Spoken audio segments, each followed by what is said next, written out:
since I'm here in Europe, I've been speaking to a lot of French and other Europeans. And it's really interesting how when I told them, for example, that Kamala is thinking of running again, most Europeans are shocked. They're like, oh no.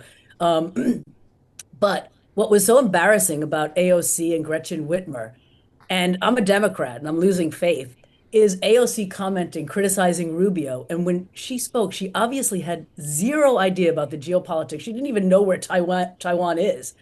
And she Or also, Venezuela. like when she was criticizing his attacks on Venezuela, she didn't understand the geopolitics of Russia and China and the threat.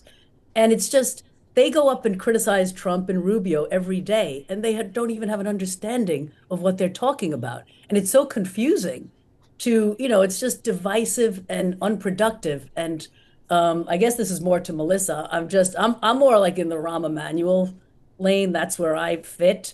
Yep. And I would love if he ran, but I'm not hopeful that the rest of the party would accept him.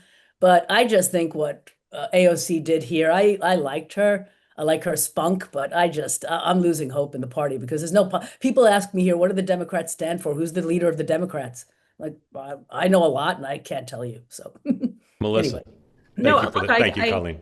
I yeah. couldn't agree with you more, Colleen, across the board. And that's why I said before, like what I actually found interesting about Bernie and the Gavin thing is Bernie and Elizabeth and AOC are much more focused right now on winning the soul of the Democratic Party and filling the vacuum and moving the party far away from the American public and to the left. And I like when AOC goes to Europe and embarrasses herself the way that she did on such a big stage because I think it's a big setback for them and it makes everyday people think twice. Okay, they're fine on TikTok, they're fine saying buzzwords like oligarch and going after the Epstein class and these things, but it makes them more of a joke.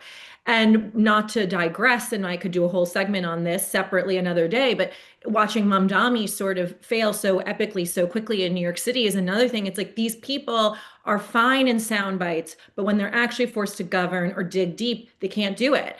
And I see that as a good thing for the Democratic Party because I think then we can find our way back to the center, more substantive people with real accomplishments and away from what works on social media for the younger generation, but just doesn't actually work governing.